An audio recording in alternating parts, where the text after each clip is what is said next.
The sun, once a golden blessing, had become a harsh, unforgiving eye. For 7 long years, the people of Israel lived in fear, oppressed by the vast and ruthless hordes of the Midianites. Their fields lay barren, their hope had been plundered, and they hid in caves, broken and scattered. In the stillness of their desperation, they cried out to God for rescue. And in that silence, a plan, impossibly bold, was conceived.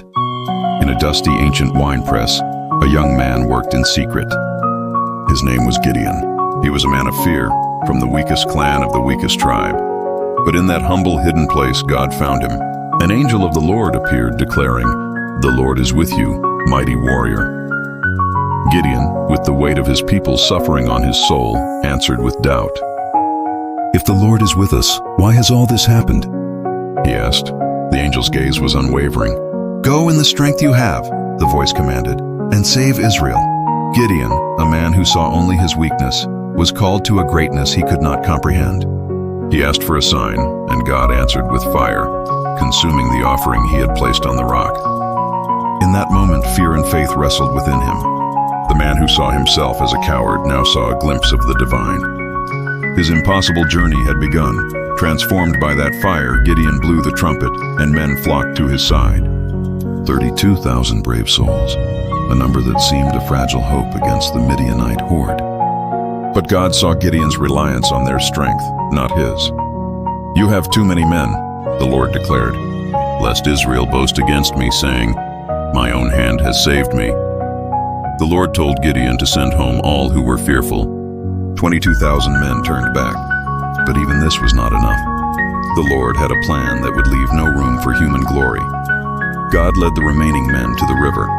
Only 300 drank the water, a small, insignificant number.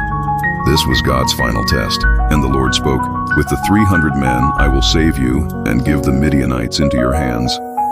300 men against 135,000.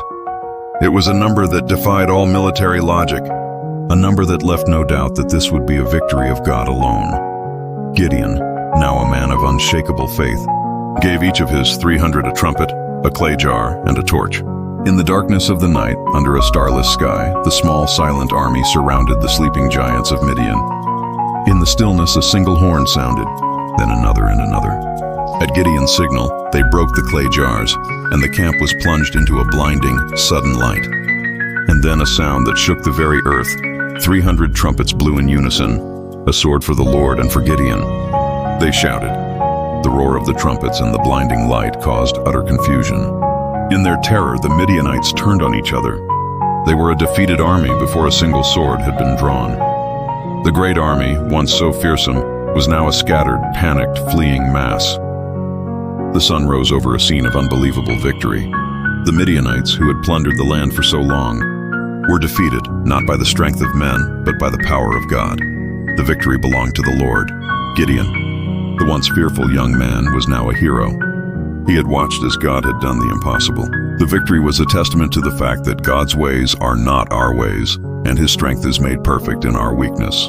The people returned to their homes, and the peace that had been lost was finally restored.